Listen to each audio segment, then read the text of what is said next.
Bon, on se retrouve maintenant pour faire la tige chromée. Donc ce qu'on a fait, un petit peu d'huile là aussi. J'ai mis une lunette fixe pour une raison toute simple. C'est tout simplement pour faire la face ici. Okay.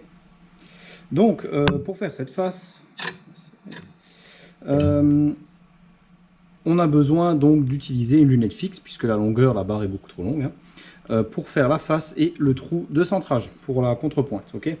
Donc ça c'est obligatoire pour faire la face puisque ça va vibrer, c'est juste impossible à faire autrement. Alors deux solutions, soit alors je vais pas regarder mais je crois pas que la barre est un peu grosse pour passer dans la broche. Elle passe dans le mandrin mais pas dans la broche, c'est même sûr, puisque je crois que c'est du 35 qui passe au maximum dans la broche, je sais plus, je vais pas dire de bêtises, ouais, 35 je passe au maximum dans la broche, ok. Et cette barre fait 45, bon, donc c'est mort. Et dans le mandrin on passe 55, mais on peut pas rentrer assez loin pour avoir suffisamment de possibilités, comment dire, peu de dépassement du mandrin, quoi, hein. Donc là on dépassera quand même trop loin, même si je la rentre au maximum de ce que je peux. Alors on utilise une lunette fixe ici avec des petits roulements, pas forcément ce que je préfère au final, mais ça fonctionne. Donc on vient la mettre en appui, on vérifie au comparateur que ça tourne au rond dans le centième, et c'est très bien, on les appuie pas trop fort, hein.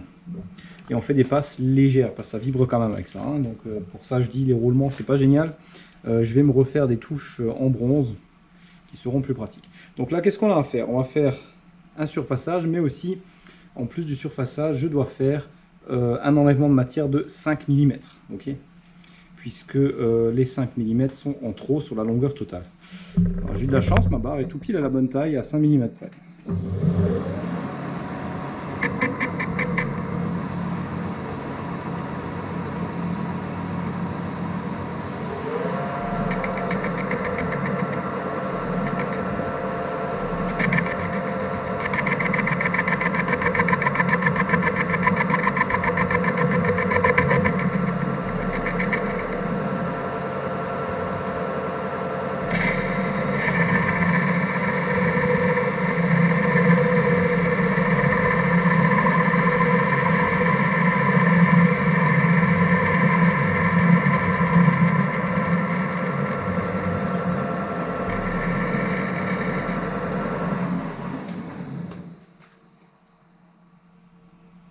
On va serrer un tout petit peu les roulements, on peut bien voir la flexion.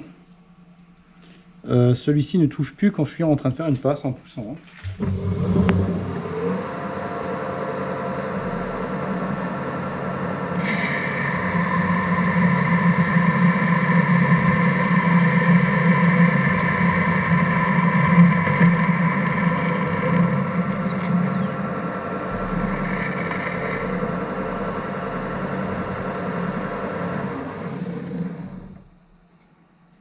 Alors ce qu'on va faire, on va faire le trou de centrage déjà, pour avoir évité que l'outil prenne dans le... comment dire, éviter que l'outil aille jusqu'au centre, hein, parce que là on bouffe les plaquettes, puisque la vitesse de rotation devrait être beaucoup plus élevée.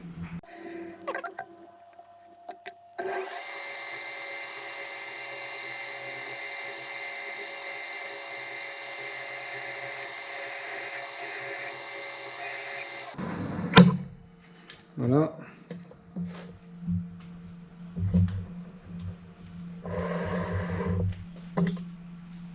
On y reviendra après, hein, puisqu'on a maintenant enlevé les 5 mm, et on repassera un coup avec le fourré à centrer pour finir juste après.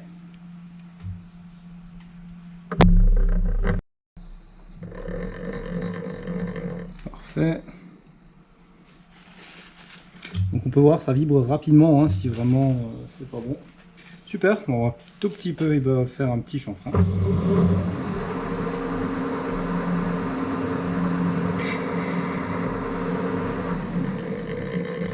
Et on vient terminer notre perçage, notre centrage plutôt. Hop.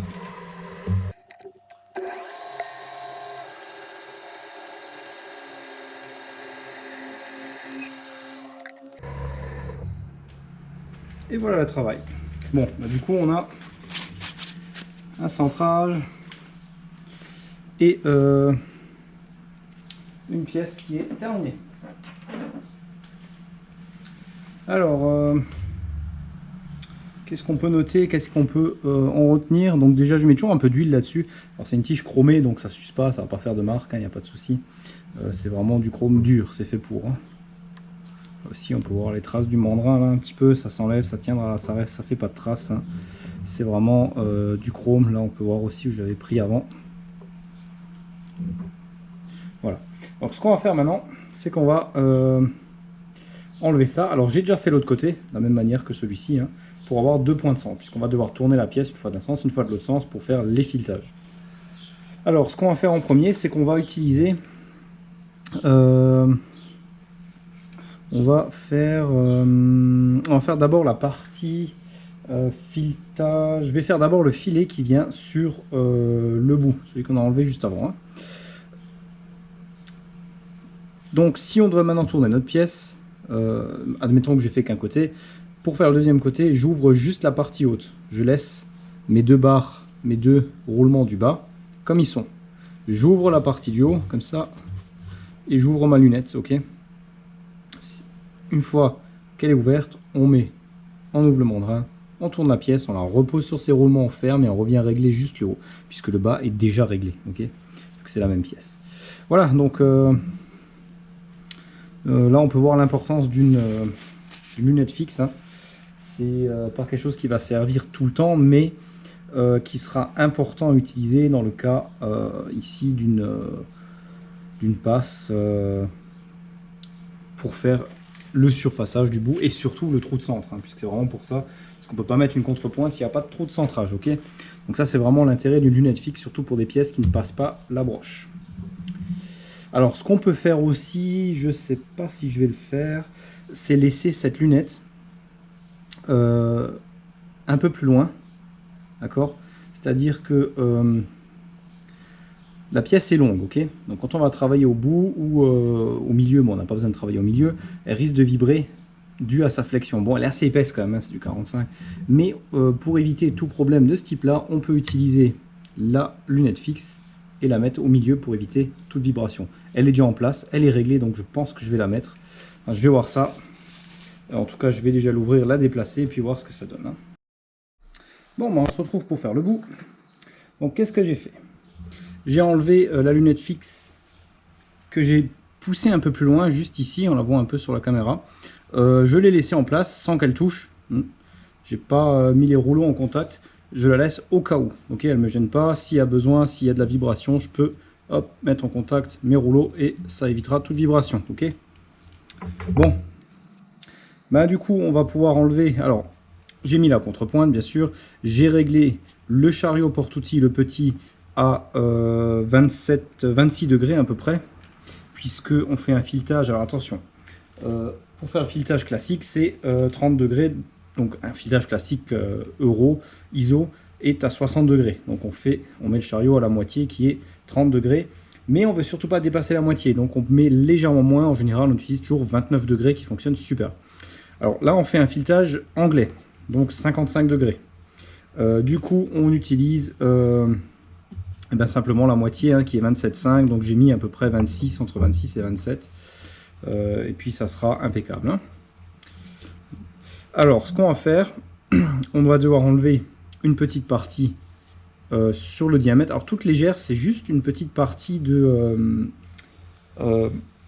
10 centièmes, de 1 dixième, quoi, qu'il faut enlever pour avoir le bon diamètre. Alors, c'était pas évident à déterminer puisque le diamètre extérieur est du 44 ici et je n'avais pas le filetage. Hein, donc, j'avais juste le diamètre intérieur et ça correspond à rien de standard. Donc, il faut vraiment trouver. Donc, alors, le filetage, pareil, c'est du 12 filets par pouce, hein, donc on n'est pas en métrique. Par chance, j'ai tout ce qu'il faut sur ce tour pour faire également les filets en pouce. J'ai donc mis mes engrenages en rapport pour faire du 12 filets par pouce. Donc ça, c'est prêt. Tout est prêt. Et du coup, j'ai fait mon petit croquis aussi pour savoir combien on va enlever. Donc là, on va déjà enlever le chrome, parce que là, on a du chrome dur par-dessus. Et pour l'enlever, j'utilise du coup la plaquette céramique qui elle va être beaucoup plus apte à enlever ça. Voilà, on est prêt.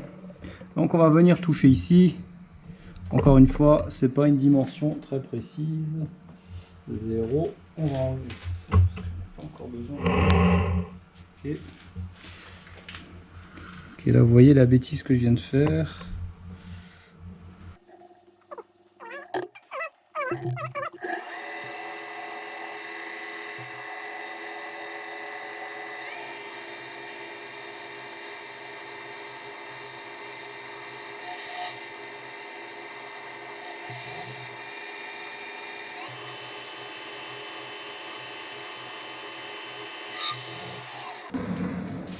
Bon, là on a déjà enlevé le chrome. Hein.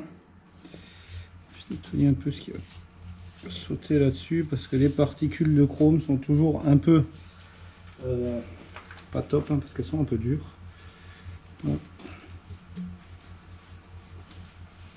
Bon, ben voilà pour l'idée. Je vais continuer à enlever tout ce que j'ai besoin d'enlever. Alors je vais voir déjà où j'en suis.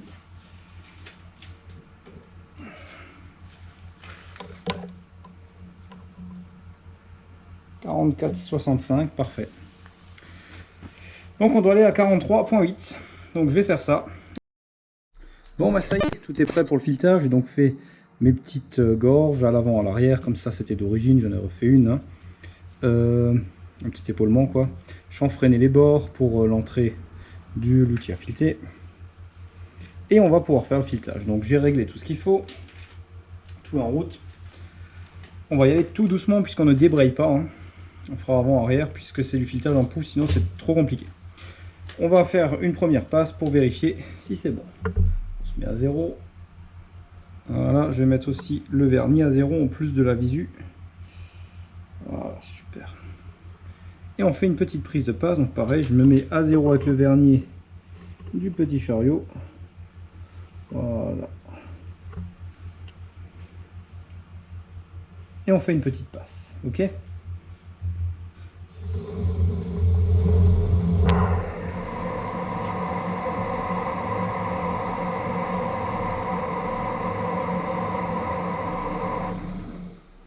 Parfait. On vient en arrière déjà, ça c'est déjà fait.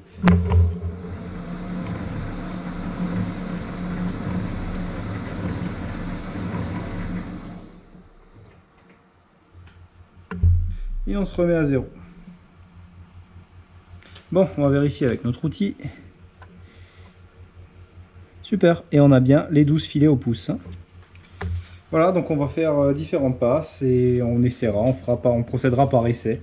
Parce que sinon c'est trop compliqué. Là, j'ai pas pu mesurer la profondeur de filet puisque ça correspond pas à un standard. Donc on va faire comme ça. On lubrifie.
Et ben voilà, on y est.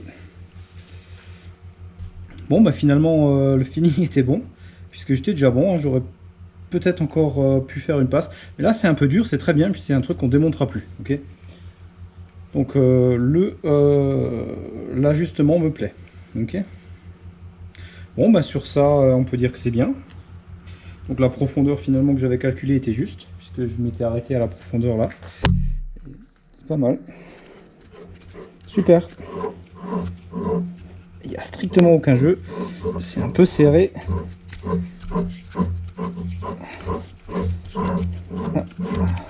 C'est un peu serré, c'est très bien, super.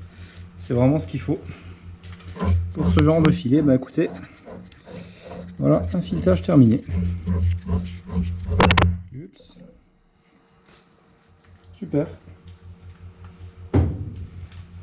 Bon ben voilà. On va donc maintenant s'occuper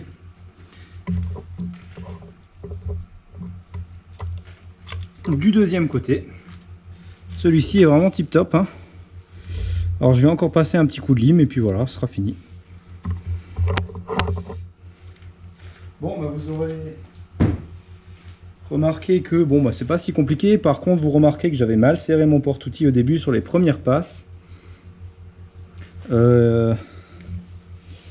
Encore une fois, il ne faut pas que je me fasse avoir parce que c'est la deuxième fois que ça m'arrive.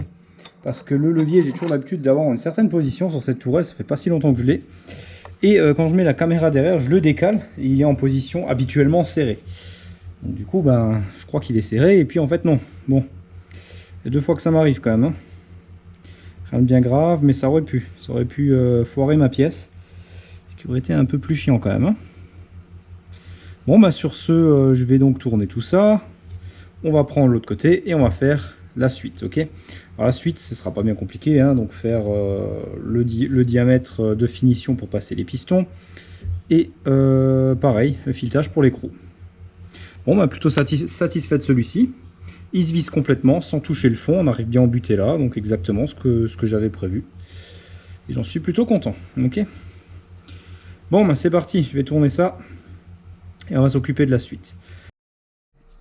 Bon, bah on se retrouve maintenant pour l'autre côté. J'ai donc tourné la pièce et on va utiliser l'outil céramique que j'ai déjà mis à 0 ici pour enlever sur toute la longueur qu'on a besoin d'enlever.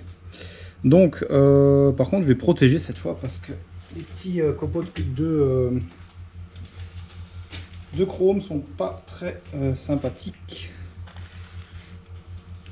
Alors, ce que j'ai fait, j'ai aussi mis le comparateur, bien sûr, pour vérifier que notre point de centrage est bien concentrique avec l'extérieur.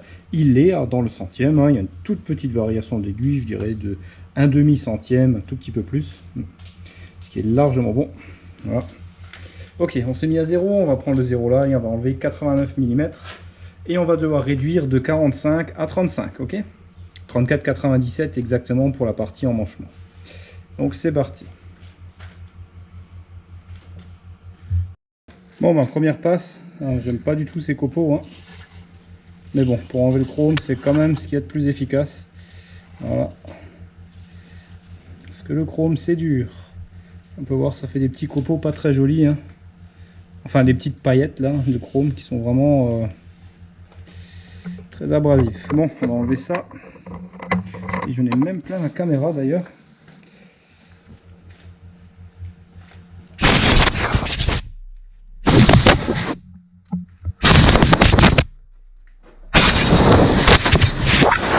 Allez, on va passer à la suite. On va mettre l'outil classique. Et je vais enlever 89 sur toute la longueur. Donc je vais faire ça et je vous reprends. Ça y est, j'ai terminé tout ça. Donc je suis venu à mon diamètre pour glisser les pistons, enfin les deux parties du piston.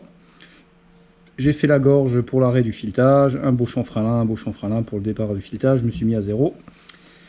Et on est prêt pour le filetage. Alors, ici on a un diamètre bien précis pour le piston. Et là j'ai fait un beau chanfrein le mieux possible pour l'emmanchement du joint hydraulique. Parce que ça c'est toujours galère à emmancher. Donc un joint à 30 degrés.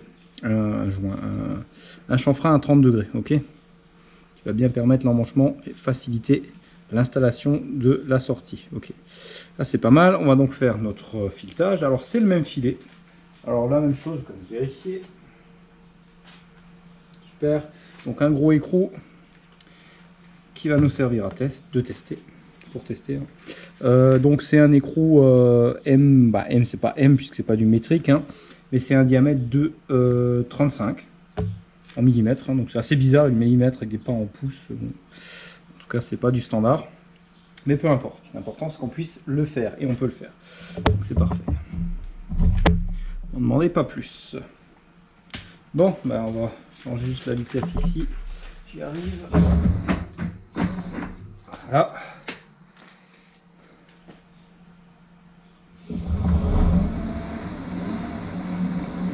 Ok, c'est bon, tout en route. On va prendre notre première passe.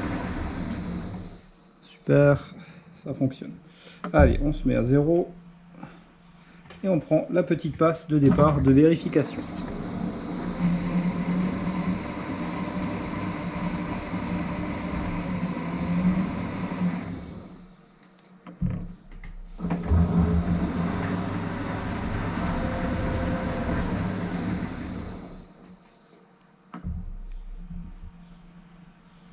On se met à 0. Alors où j'ai mis ma jauge là. Hop. Bon, c'est vrai qu'elle n'est pas très profonde ma passe, mais c'est parfait. Ça a l'air tout bon. On va faire une autre passe pour prendre et voir un peu mieux, parce que là on voit rien. On vérifiera à la suivante.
Impeccable.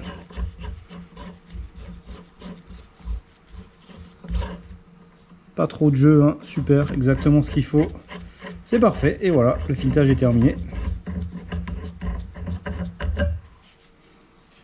C'est exactement comme je le voulais. Bon, bah sur ce, on peut dire qu'on va pouvoir, donc je vais passer un coup de lime encore, et on va pouvoir passer à la partie remontage, puisque toute l'opération de la tige chromée est terminée, on a une tige neuve. Donc on va passer au remontage. Je vais vous reprendre donc pour la suite. Bon, nous voilà à l'établi. J'ai monté donc la pièce sur le... j'ai monté tout l'axe en fait, hein, toute la tige. Donc on peut voir l'écrou qui va dessus, la nouvelle tige, la sortie qu'on a usinée précédemment, le bout. Alors j'ai juste encore mis un filetage et percé légèrement dans la barre une fois que c'était vissé. Et j'ai mis une vis dedans, donc elle va d'une certaine distance dans la tige chromée, ok, plutôt que faire un trou complet.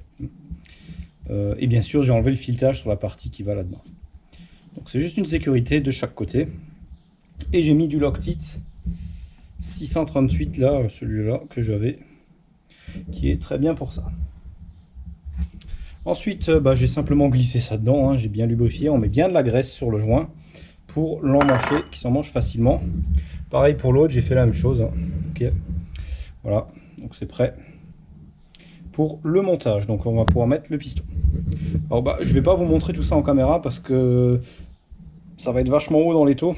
Je sais pas comment je vais prendre ça en caméra, et puis de toute façon c'est très simple, hein. Je vais mettre mes deux pistons dessus, glisser mon joint et serrer l'écrou, c'est tout. Il n'y a vraiment rien du tout de spécial. Je vous montrerai une fois que c'est fait.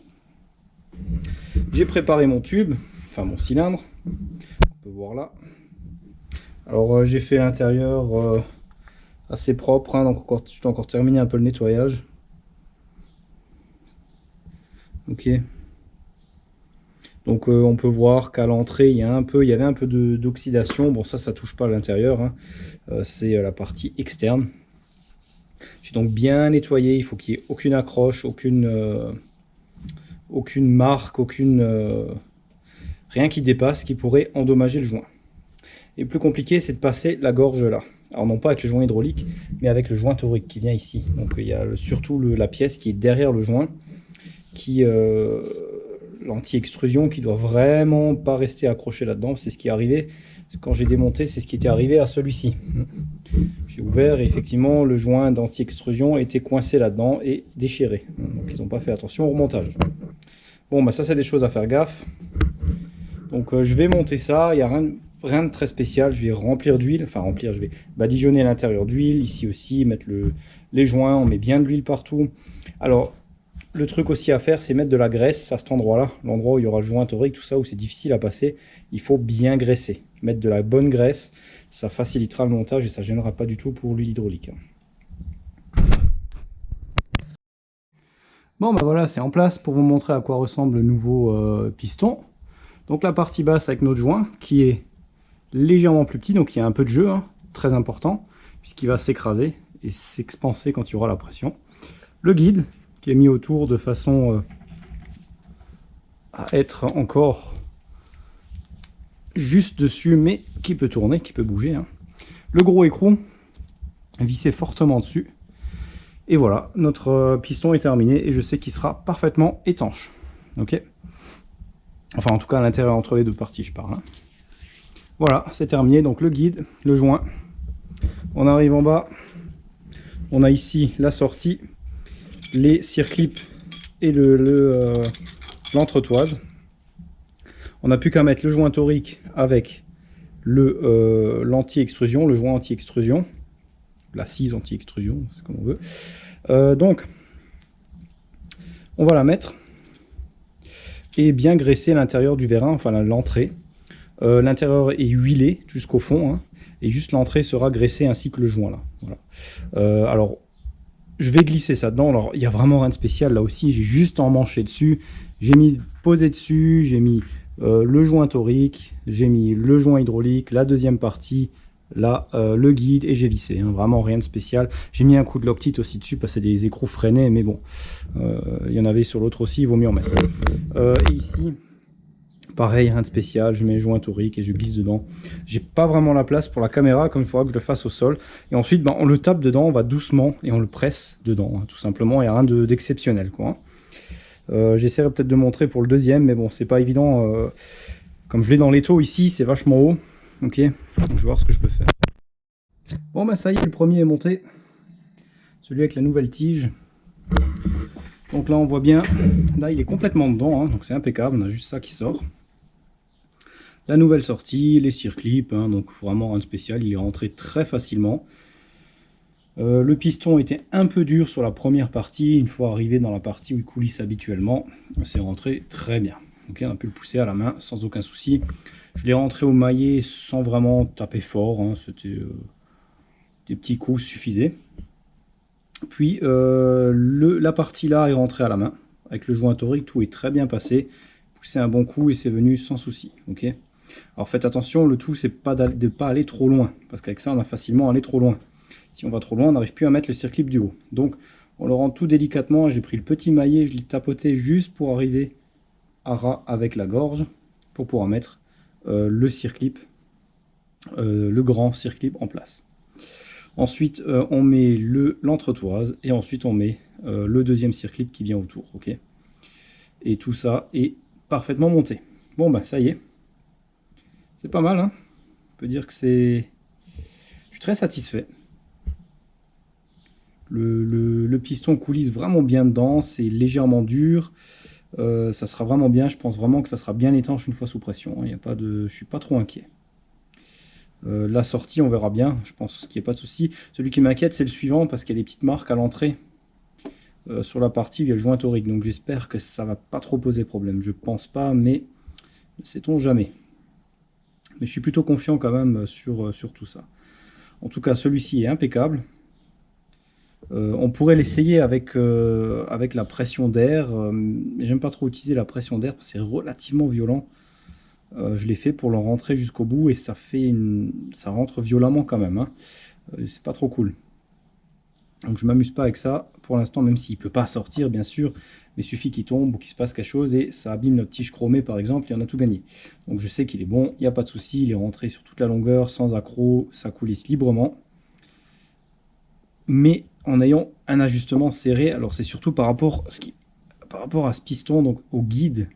Le guide doit vraiment être bien ajusté pour qu'il soit qu'il se balade pas n'importe comment là-dedans. Donc ça c'est important. Bon, bah c'est pas mal. Reste à faire le deuxième. Le deuxième sera un peu plus chiant au niveau du cylindre, puisque l'entrée du cylindre est un petit peu abîmée, dû au martelage qu'il y avait eu sur la sortie qu'on peut voir ici, l'ancienne sortie. Hein. Comment qu'elle a été abîmée. Désolé, je tiens la caméra, hein, c'est peut-être pas génial. On peut voir comment ça a été martelé. Hein. Et donc, effectivement, ça a abîmé un peu la gorge à circlip, ça a fait une belle bavure. Il va falloir passer avec un outil, je ne sais pas encore à quoi je vais le faire. Je pense utiliser un outil sur un disque à lamelles. Enfin, pas un disque, les tambours à lamelles abrasifs. Et passer un petit coup de dent pour nettoyer tout ça, parce que c'est vraiment en mauvais état, quoi. Bon, c'est pas des marques violentes et je pense qu'on arrivera largement à avoir quelque chose d'étanche avec un joint torique neuf. Par contre, ce que j'aurais dû faire, effectivement, ce que j'ai pas fait, ce qui aurait été bien, ça aurait été de décaler légèrement la gorge plus bas. Par contre, c'est vrai qu'on n'a pas beaucoup de marge, donc du coup, c'est assez limite. Hein. Je vais pas oser la encore rendre, c'est-à-dire, vous voyez ici, décaler encore un peu plus bas, mais ça laisse plus beaucoup d'épaisseur. Et ça, on peut pas l'enlever, puisque cette partie-là, c'est la sortie, donc pas la sortie, mais c'est le tube donc d'entrée d'huile hydraulique pour la partie pour rentrer le piston. Ok, ça arrive ici et ça vient là. Ok, voilà. Donc ça, on peut pas l'enlever. On peut pas le faire plus court. Bon, bah c'est déjà pas mal. Je suis déjà très content du résultat sur le premier. Si le deuxième fonctionne aussi bien, et ben ça sera réglé sans trop de soucis. Et voilà, ce projet touche maintenant à sa fin. Alors, les V1 sont terminés, sont complétés, sont complètement réassemblés. Il me reste encore à les mettre sur le tractopelle. Ça, c'est pas encore fait parce qu'on a des températures qui sont pas géniales en ce moment. Et la météo qui s'y prête absolument pas du tout puisqu'il est en extérieur. Je vous ferai au moment voulu, quand tout sera réassemblé et terminé sur le tractopelle, je vous ferai une petite vidéo du tractopelle, vous les verrez en action. On verra vite fait l'assemblage. Donc c'est pas compliqué à mettre en place, hein, remettre les tuyaux, tout ça, c'est vraiment rien de spécialement important. Mais je vous les montrerai en fonctionnement pour bien montrer voilà, comment que ça fonctionne. Donc le tractopelle en lui-même a 2-3 petites choses à remettre au point. Donc la pompe, j'ai remis à neuf la pompe hydraulique aussi. J'ai fait quelques modifications au niveau du réservoir, tout ça. Je vous montrerai ça. Et en attendant, on va se retrouver sur un autre projet qui est déjà en cours. Sur la restauration d'un moteur. Donc un moteur V8, donc un 4 litres 6 V8 Cadillac, le North Star, qui est en restauration, qui va être restauré complètement. Donc là, on va faire la totale. Du réalésage, donc de tous les cylindres, du haunage, on va refaire complètement les culasses, donc on a les guides de soupape qui vont être remplacés par des guides en bronze, on va faire l'ajustement de ces guides, on va faire le changement des sièges de soupape, la géométrie des sièges de soupape, donc par rectification, et ainsi de suite. Donc on va voir en détail ensemble toute la partie montage et réfection de ce moteur. Alors j'ai pas eu l'occasion de faire la partie démontage, la dépose du véhicule, et j'avais commencé à déposer le moteur avant de faire la vidéo. Finalement, je me suis dit, bon, bah, c'est peut-être pas mal de faire une vidéo là-dessus. Et donc, c'est là que j'ai commencé la vidéo. Donc, on n'a pas la première partie. Par contre, il y aura tout le reste jusqu'au remontage dans le véhicule, hein. Donc, ça sera fait sous vidéo. Une bonne partie est déjà faite à l'heure où je fais cette séquence. Donc, les premiers morceaux de la série vont suivre progressivement. Alors, je pense que cette vidéo sera postée à peu près au début d'année 2020. Donc, je pense que ça devrait être bon. Alors, je vous souhaite déjà à tous une très bonne année 2020. Et j'essaierai vraiment de la poster au début d'année si tout va bien.